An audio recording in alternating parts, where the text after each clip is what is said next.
Good morning, Hanan.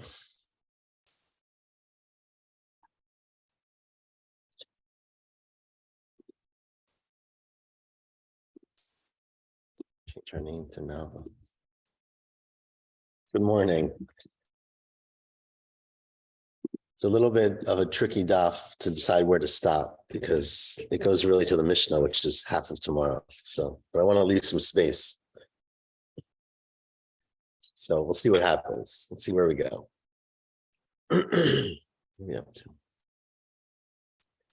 Chaf Zayin. So today's daf, we'll get started. In Masechet Nazir is Chaf Zayin 27, and we are a couple lines down at the bottom of Chaf Vav Amud. And again, just to remind everyone of the terminology, which is very confusing, is that the innovation that we've discussed here is that although we take for granted that a chatat shemitu ba'alav yamut, right? If you have a karban chatat and the owner dies, then that animal dies too, right? Because the karban was supposed to be brought for that owner's kapara. That owner is not alive anymore. It's not relevant anymore. And the rule is that that animal dies. And essentially, we make it die, which we don't need to talk too much about the details, but we don't actively kill it because it's karban, but we starve it, which is pretty cruel. If there's money set aside for karban chatat, then you have to throw away the money, right? And throw it away in such a way that no one will ever get benefit from it, which we talk about, letting it decompose or rot or go to the Yam HaMelech. That's the general rule about a chatat. The exception that our Mishnah talked about was that if a person sets aside resources for a requirement of multiple karbanot, of which one is a chatat, right? So Nazir was a great example. A Nazir brings a chatat, an ola, and a shlamim. They set aside a sum of money or a valuable, chest of drawers or a piece of silver, Charlie told us about yesterday, right? That's going to pay for these 3 karbanot. And then the karban is canceled, right? Now, the simplest way a karban to be canceled is a person dies. Another way that we talked about was that a woman makes the nizira and her husband cancels it. We had another case last week of a son. We're going to have a Mishnah tomorrow that a father can make his son be a Nazir, but the son can refuse, right? So in that case, the father makes the son a Nazir, sets aside a karban, then the son cancels it, let's say. We'll talk about that case tomorrow. So in all those cases, the Mishnah said that it's not so simple. You don't just assume that the chatat gets thrown away. If the money or the resource was set aside stumim, it wasn't specified what it was for, then you don't have to throw away any of the money. You can spend all the money on the Beit HaMikdash to bring karbanot. You don't have to throw away any portion corresponding to the chatat. If it's mifurash, meaning you said, here's $300, $100 for the chatat, $100 for the ola, $100 for the shlamim, then the money that was mifurash for the chatat does have to be thrown away, and the rest of the money is used as you designated it. Okay? So that's what said in the Mishnah. Sorry, Hanan? Well, maybe you could answer this question. What practically were they actually doing when they set aside money? I mean, they only had coins, right? So coins was money, right? That was they didn't have dollar bills, they didn't have credit cards, right? They had coins, right? Correct. So they would put them in a specified location or in a satchel or something like that, right? Presumably, yeah. That's presumably what we're talking about, right? Yes. I think, the part why it's a little complicated is that, we have coin cash and stuff that's very interchangeable, right? So their money was much less reliable, of course. Went up in value, down in value. It was more distinctive, is what you're saying. I'm saying that you couldn't necessarily, you could buy maybe 2 animals with it this year, but next year you might be able to buy fewer animals, or the money. Oh, you mean the prices were changing more then? Yeah. And the money was less stable, maybe. Yeah, starting in the 3rd century, the Roman Empire deliberately deprecated the currency by removing silver from it and replacing it with less valuable metals in order to pay the massive expenses of the empire. And this is a big deal that isn't talked about that much, but this is an example. Well, in general, the money was complicated because it depended on which government stood behind it and what the value was and how much it weighed. Like Charlie said, you could put different materials in it. You could stamp different things. But The Persian Empire actually had some gold coins. In the Roman Empire, they were very rare. But Hanan, your point's very important and very confusing in the Gemara, and I don't think I'm going to really resolve the confusion. No. I'm just. No, the reason it's very confusing is that so that's the principle, is that if you set aside money, if it's money that's satum, meaning you don't say what you want this money, which karban the money should go to, then if the person dies or the nazirut is canceled, all of that money is supposed to be used for karban on the mizbeach, not the karban of the nazir, because there's no nazir anymore, but for other karbanot. Right. If the money is mifurash, meaning if you say, it's 3 stacks of money, let's say, and one is each for other karban, then the stack that's for the chatat has to be thrown away and destroyed. And the other 2 stacks, let's just say, one is for the ola and one is for the shlamim, and you would in fact do it for that purpose. Mm-hmm. We had a case yesterday where you got rid of the ola. The ola was thrown out somehow, and you had 2 things, right? So again, it's the same rule.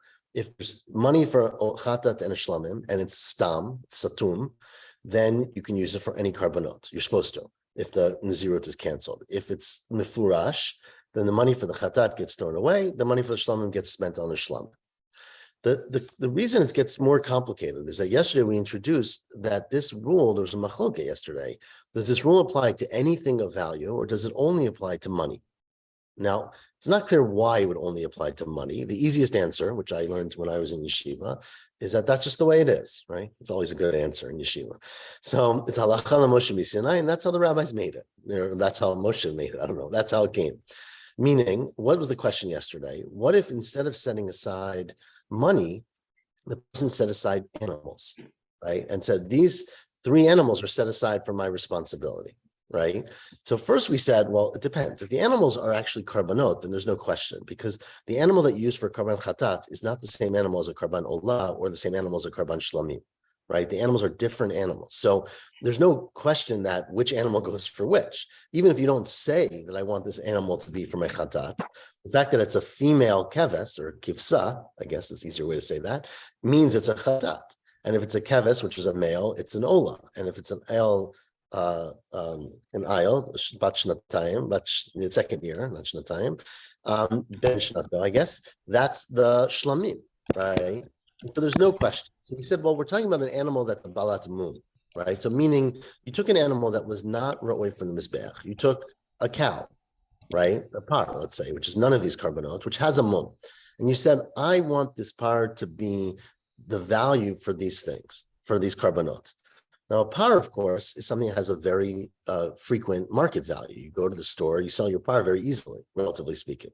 What about things that you can't sell very easily, like bars of silver, right? Which have tremendous value, but if no one's looking for a bar of silver, it's going to be really hard to sell that in the shuk. It might sit around for a while. What about, we said kurot, we talked about pieces of wood that, again, are just a very infrequent commodity. So yesterday we made it sound like things like that do not fall under this rubric. And in those cases, if let's say a person set aside a bar of silver and said, I want my karbanot to come from this, you have to assume that that's kimish furash. That's as if you spoke out. I want a chata to be from part of it, an ola to be from part of it, a shlamim to be from part of it, and you'd have to throw away some of the value of that thing because of the chatat. That's mifurash, right? Mifurash means you lose some of the value. So then we asked, and that's what we're up to today, bottom lines of Chavav Amabet, what about birds? What about if you set aside birds for your karban? What would the halacha be? Now, Tosfos himself, Tosfos has, as you can see, a very long discussion about this, just to show you how complicated it is. But Tosfos, his first opinion is that we're clearly not talking about birds that have a mum, right? Like or birds that can't be brought on the mizbeach, like a chicken, right? Or a vaz he talks about. What's an avaz? A duck?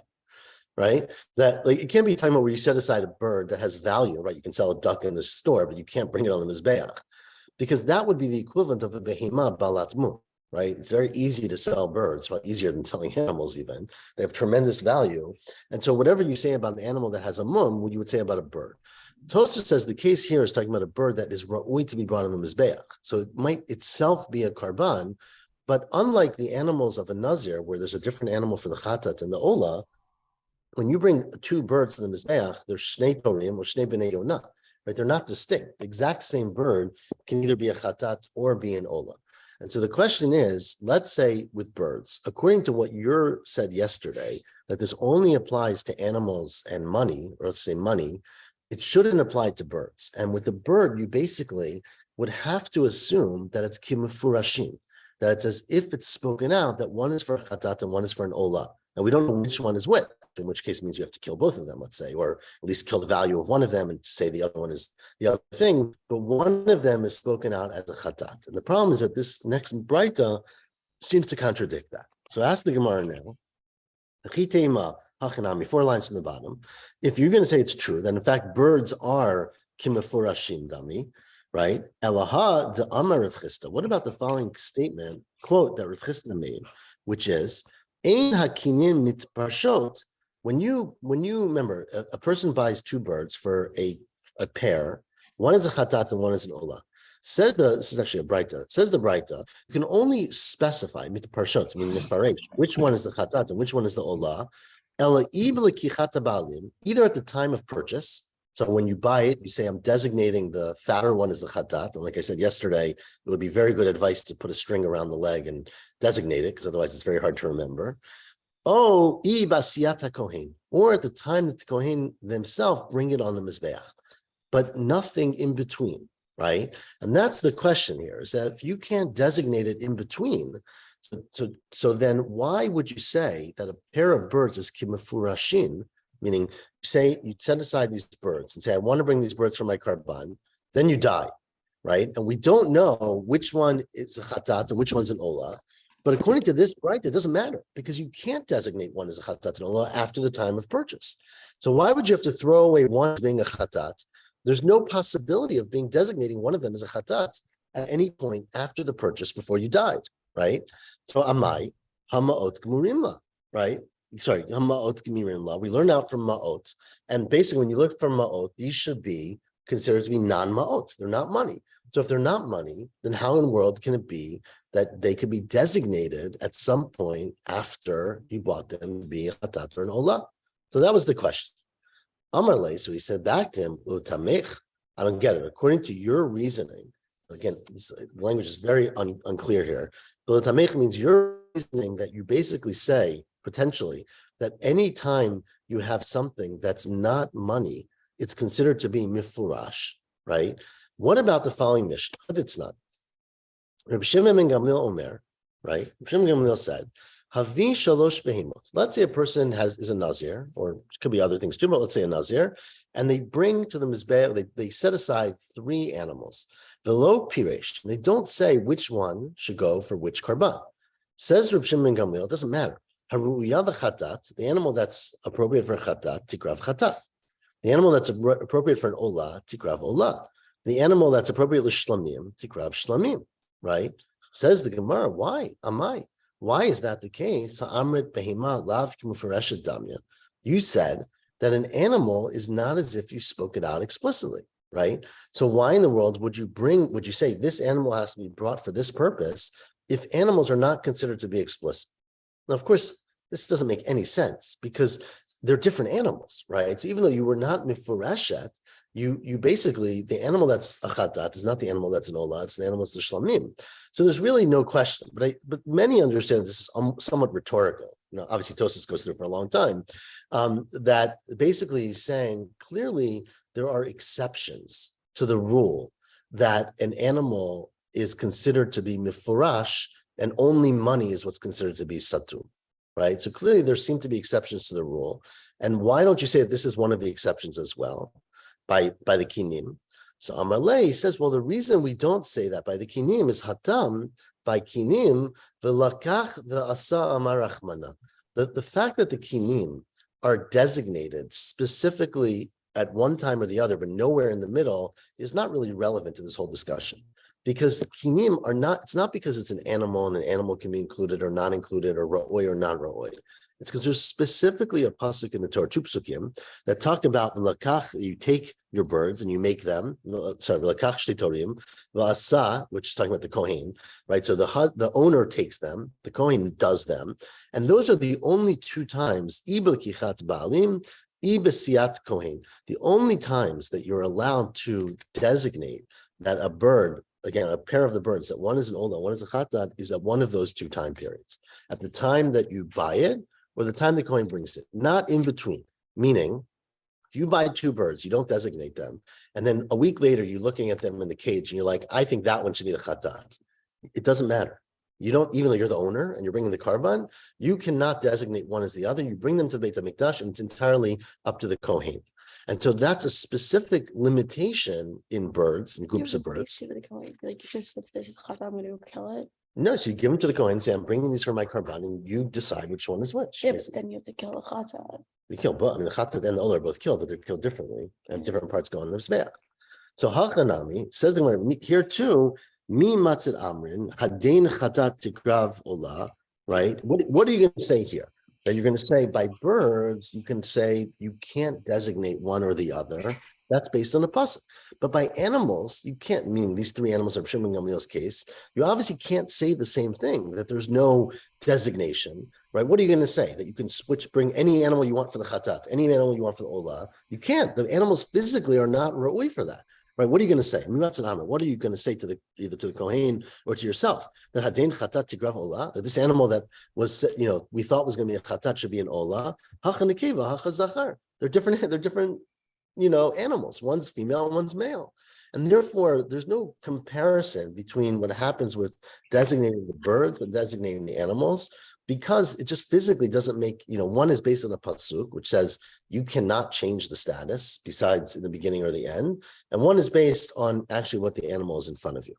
And so therefore, no, this isn't very satisfying. Were people expected to know which one was which? Or maybe somebody designated a chatat and they got a male, right? So I'm not sure if people. I mean, I would think people would be expected. It's a pretty simple difference, but it could be there's some people who don't know the difference, right? But even if you were expected, it doesn't have any meaning, right? So you could take an animal. Let me just clarify that. You could certainly take an animal that's not ro'eh for a chatat and say, I want this animal to be my chatat, and then the value of that animal would go to your chatat. Right? The same way you can designate $100 for your chatat, which is not an animal, right? So you can be kodesh and makdish an animal for kedushat damim, for the value, even if it's an animal, obviously. So that is true. But here, because there's three animals and there's three karbanot, we make the assumption that you know what you're talking about, and that the only way the kedushat could be chal would be on each animal for its appropriate thing. So that's where we go with that. Mativ Rav Hamnuna. Now, Rav Hamnuna asked the second line on Daf Chav Zayin Amud Bet. Rav Hamnuna asked the question from another Braita, and it's not, again, the Mefarish here, which is again not Rashi, thinks that says the Girsa here is all messed up and he tries to change the whole thing. But I'm going to read what we have because it gets too confusing if you don't. But Rav Hamnuna asked the following question: Mi aminan behema balatmum kistuma dam. Is it true that which is one of the opinions we said yesterday, that an animal that is balat mum, right? Remember, if you set aside cash and you don't designate what it's for, and again, by cash, I mean, not necessarily what we think of as dollars, but coins of value, then it's kisatum. It's hidden. I'm trying to translate satum. It's obscured, and you basically, the money can be used for any of the karbanot. If you specify, then it's a different halacha. We had a discussion yesterday about what about an animal, and one of the opinions, Chachamim's opinion, or Funa's opinion really, was that an animal balat mum is like money, right? That an animal that has a mum is the equivalent of $100 of cash, because you just go and sell it basically, and there's no thought that you're going to bring that animal on the mizbeach. Okay, we're asking on that assumption from the following Braita, actually, right? Is it true that a behemat balat mum is kistuma damya v'hatanya? I just added that word. Tosafot has that word. We say tashma, but it's a big difference in Nazir and rest of Shas, where the terminology is often very different. But what about the following Braita? This is an amalgamation of Braita and Mishnah that we're going to have actually later this week. The Braita talks about a very new case, which probably many of us have not heard about yet, which is that although usually, not always, but usually, a person cannot bring a chovah from somebody else's chovah. Right? Let's say a person has to bring a korban chatat and then they die. And then their child or their friend has to bring a korban chatat. They can't just go bring that animal that the other person was going to bring, for example. Right? And you can't do that, but any chova. Meaning if someone dedicates something and someone else dedicates it, they can't say, well, I'll just do his thing and kill two birds with one stone, let's say. You can't, not to use the birds here. No, that's generally true. There's an exception by a Nazir, and we're going to see it later. It's a very unique exception, where in one circumstance, if a father says he wants to be a Nazir and then dies, and but there's money set aside in his estate to pay for that Nazirut, and then the child says, I want to be a Nazir, they can rely on the same money and do it and fulfill their Nazirut with their father's Nazirut. Okay, not the case I gave, because the father can't have died. But anyways, there's a case we'll talk about later. So we're going to ask from that case, Ketzad, Tashma, right? Ketzad Amru Ha'ish Migalech Nazirut Aviv. When did they say that a person can Migalech here, as we've been using it generally, is not just shave, but meaning bring the carbonot for ending Nazirut with his father's Nazirut money, basically. What's the case? Bizman Shaya Hu Aviv Nazirim. They take out the word who here. Right? Bizman Shaya Aviv Nazir. His father is a Nazir. And Hifrish Aviv Ma'ot Nazirato. The father separated money to pay for his carbonot at the end of his Nazirut. Umet. And the father died. So he never used that money for his Karban Nazir. Then the Amar, and then the son says, which you could see why he would say that, right? I want to fulfill my father's neder, right? So I'll be a Nazir like my father was a Nazir, etc. Hareini Nazir Aminat, but on condition that I can use my father's money too, right? I want to be a Nazir, but I want to use his account. Aminat Agaleach Amaot Aviv, right? I would like to be a Nazir on condition that I could do it for my father. Now, again, the Mefarish points out here that like this is not exactly what the Mishnah says, but this is the gist of the Mishnah. The reason we're quoting it is that then the Mishnah continues, or the Braita continues, and says the following. Let's say the father dies without the son doing this. Hayulo ma'ot stumot. If the money, sorry, the son does this, the father has died. If the money that the father left when he died was stumot, meaning the father set aside $300 and said, this is going to pay for my Nazirut when I finish it. He might have finished it and then died, or he might have not finished it and then died. That's something we're going to discuss later. But if the money is satum, then yiplu l'nedava. Then like our Mishnah said about a woman who was in Nazirah, set aside money and her husband canceled it, the money all goes to Nedava. All $300 go to the Mizbeach to bring Karbanot. Haita lo be'ema mifreshet, if the father left money, or sorry, an animal that was already set aside, so it was an animal for a chatat, an animal for an olah, an animal for shlamim, then chatot tamut, like we know before, chatat shemetu ba'aleh, a chatat whose owner dies, the chatat dies, right? So we kill the animal, or we let it die. Olah tikrav, olah, the animal that was set aside as an olah is brought as a karban olah, and shlamim yikuvu shlamim. Now, right, period. So essentially, as we're talking about the case, it's nothing really to do with the son. Just to be clear, we're quoting in the context, and again, as this is not exactly what the Mishnah says later. The basic idea is that there is a circumstance where a son can bring karbanot for a parent, but let's say you're not in that circumstance. Then it depends on what happens to the money, basically, or the animals that the father left behind or the parent left behind. If they're stam satum, then you bring them all as a karban. You bring all that money as a karban nedava, or many karbanot nedava. If they're mifurash, then you can't. Now, ask the Gemara. The problem with that Mishnah is that it sets up a dichotomy, meaning there's two ways to do this. Either the father left behind animals, right, which are animals that can be brought as a karban, in which case they are kimifurash. Even if the father never said, I want this animal to be my chata, this to be my olah, this to be my shlamim, the fact is that's what it's for, right, because they're different animals. And the flip side was if the father left behind money, right? And if you left money is satum. The question we're about to ask is, shouldn't there be a middle case that's more innovative to say? And that case would be if the father left out behind animals that are balat mum, right? Because if you claim, as Rafuna claimed yesterday, that an animal that's a balat mum is like money, right? It's the equivalent of money, then it would have been more distinguishing to say, if the father left behind an animal that's healthy, you bring it as a karban, or you throw it away if it's a chatat, and you bring it a karban of the other ones. If the father left behind animals that have a wound, that have a mum, then you don't bring it as a chatat, but you can use all the money to bring other karbanot. So our whole question is why the distinction in this Mishnah is ma'ot on one side and animals that are healthy on the other side, if in fact an animal that's a balmum would also fit into the category of money. Okay, which is not the strongest question, but is an important question. So ask the Gemara, my love, afilo balat mum. The implication is that the father left animals, then that's mifurash, right? And if they left money, then it's kisatum, implying that animals, even if they had a mum, says, well, no, tamima. No, it means only if the father left an animal that has no mum that can be brought on the mizbeach. So what would the implication then be of that? Aval balat mum kistumadam, right? So then if the father had left behind an animal with a mum, meaning an animal that could not be brought on the mizbeach, it's as if he didn't specify.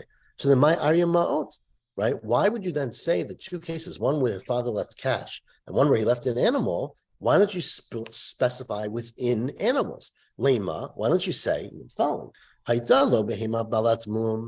father left an animal with a mum, that's equivalent of cash, and therefore yiplulin in dava. And if he left an animal that doesn't have a mum, then it goes, chatas is killed, and the other ones are brought in the mizbeach. Says Gemara, that's not really a very compelling question, because hachanami balat mum. Now here too, that's what it means. Because let's say you left an animal to balat mum, lemay kadisha. What's a baal mum good for? If you go to an animal with a broken leg and you say, I want this animal to be my korban, the animal can't be brought on the mizbeach. You could have developed a mum afterwards. If it developed a mum after, that's different. The question is, was it a mum at the time you did it? Right? What's the difference? Well, the difference is what your intention was. Remember, our whole question here is when a man or woman walks over to an animal or money and says, this is for my korban, do they mean to say, part of it's for this korban, part of it's for that korban, or do they mean to leave it open? So if the animal has a mum at the time you say that, then that animal is just a money animal, right? It's not a physical animal because we can't bring it on the mizbeach. So basically it's demei. It's like cash. You look at this cow with a broken leg and all you see is dollar bills, right? So demei hainu ma'ot.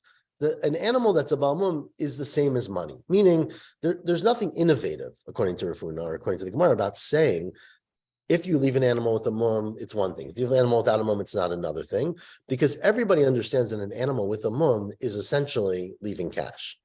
And so that's why the Mishnah is not that compelling to But that's not a prove chiddush. one way or the other. That's not a chiddush, basically. That's what you're saying. Correct. It's not it's everyone understands. That's what we're saying. That an animal that's about mum is really just the value of that animal, not the animal. Okay. Let's do one more case, which I'm going to give it away because I'm not going to finish it. I'm not sure who's teaching tomorrow morning. It might be me, but the case is the exact same question, where we're going to set up a braita, which has a case where it says, if you leave money, such and such happens, it's kisatum. If you leave an animal, it's kimiforash, and it doesn't talk about a balmum. And our question is going to be, why didn't you say a balmum if a balmum is also like money? And we're going to give the exact same answer, that you don't say an animal balmum is money because everyone knows that animal balmum is money. You might as well just say it's money. So that's the question, and that's the answer. It's identical, but it's going to take around tomorrow's daf to say that. So I'll start the question, but I'm not going to finish it. Okay? So ask the Gemara now at the middle of daf Chav Zayin Amud Bet, Mativ Rav. Rava asked a question from the following lengthy braita. If you read the psukim in the beginning of Sefer Vayikra, right, the psukim talk about a nasi that does a sin, you recall, and the nasi has to bring a special karban, other people also. But I'm going to read now some words in the pasuk. This is Perik Dalin, pasuk Chaf Bet. It says, Asher nasi yechata. If my Gemara happens to have it, so I can read it. The novel's Gemara. And if a nasi sins, the asa chat mikol mitzvot Hashem, he goes against one of the mitzvot. The next verse says, "O hoda alav chatato asher chataba, the havi." Now I'm reading havi et karbano. The person brings his karban. Seir izim zachar tamim. A male seir. I don't know what a seir is. A goat, I guess. Right. A male goat. Okay. Now the problem is that the word havi et karbano seems to be redundant. Why didn't you just say havi et seir izim? Right? Why you bring your karban, which is this. Now, if you keep reading through the psukim, which I'm not going to do all of them, it says the word karbano 3 times, at least. So we're trying to darshan in this following braita, why does it keep saying karbano, which means his karban, implying not somebody else's karban? What karban are you excluding from the person bringing? And this gets to the principle that a person's only allowed to bring a karban that's their own karban, not their father's karban or someone else's karban. Right? We're also going to learn from this that you can't bring your own karban for something else. Meaning, let's say you did a sin and you ate milk and meat together, okay, by mistake, and you've got to go bring a karban. And then the next week you do another sin. You make a shvuat shav, you make a false shvuah. You got to bring a karban for that too. You can't take the karban that you set aside last week for your milk and meat and bring it for your other shvuah, right? For your shvuat shav. So we're going to learn that all from these psukim because it says karbano, implying your karban, not a karban that was for something else. So now I'll read all of that inside. Mativ Rav says the Braita now halfway down. The pasuk says karbano, bring your own karban. What does that mean? Be karbano hu yotze. Yotze. You're only yotze using your own karban. Eino yotze be karban aviv. If a person's father dies and left behind an animal that the father had set aside for a karban, the son can't bring that to fulfill his own responsibility. Okay, that's innovative. Now, Yachol, you might think that's only true. Lo yotzei b'karbanos shel aviv. You can only not fulfill your karban with your father's karban if your father was hifrish min hakala ala chamura ala chamura ala kala. Let's say your father set it aside for a different level responsibility than you have to bring. This is an interesting concept, that there are mitzvot, even though the Mishnah says there are not mitzvot, right? Well, the Mishnah says, don't judge a mitzvah kala kiba chamura, right? Because you don't know matan scharan shel mitzvah in Pirkei Avot, but it does clearly define tiers of halacha. There's mitzvot that are light and mitzvot that are chamur. But what does that mean, right? What's a mitzvah kala and a mitzvah chamura? So in this context, the Rashi understands, or Mefarish understands, that a kala means something that you're not chayiv mita for.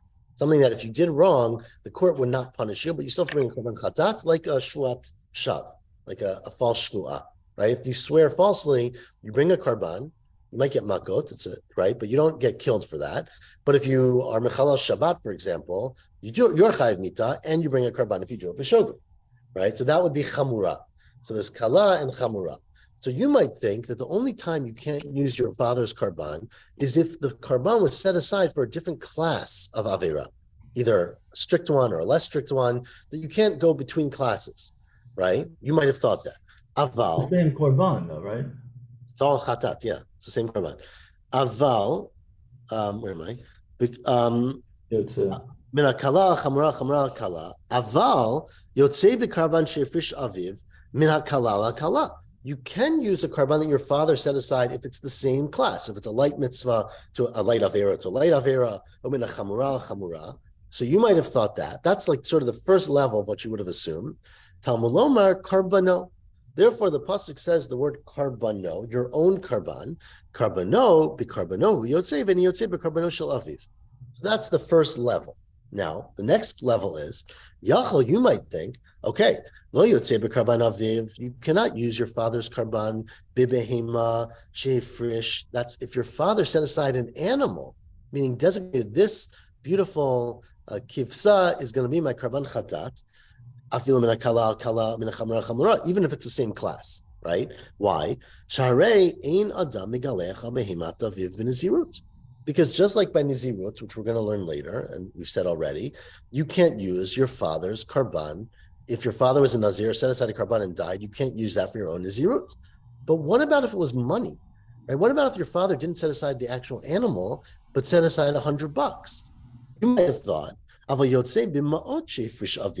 that you can use the money that your father set aside for a karban chatat, even if it's a different class.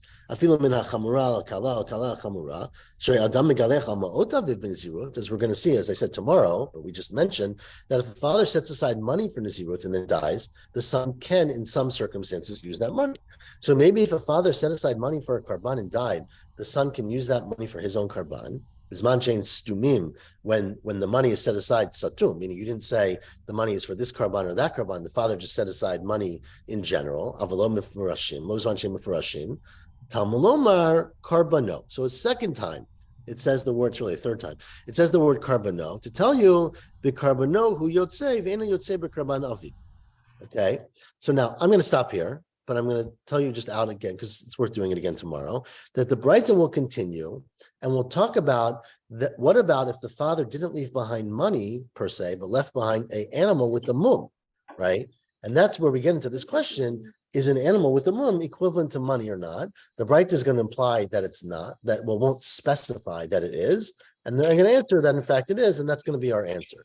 So that's why we're quoting this long Braita, which has several more parts to it, which is why I'm not going to do the whole thing, to discuss this question about what the money left behind or animal left behind by the father will classify for, in this case, the son, and in our Mishnah for anybody, right? If a woman is a Nazirah and either dies or her father cancels her Nazirut.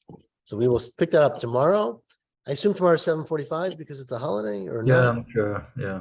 So 7:45 tomorrow, we'll see who it is, and we pick it up from there. Okay, everyone, have a great day.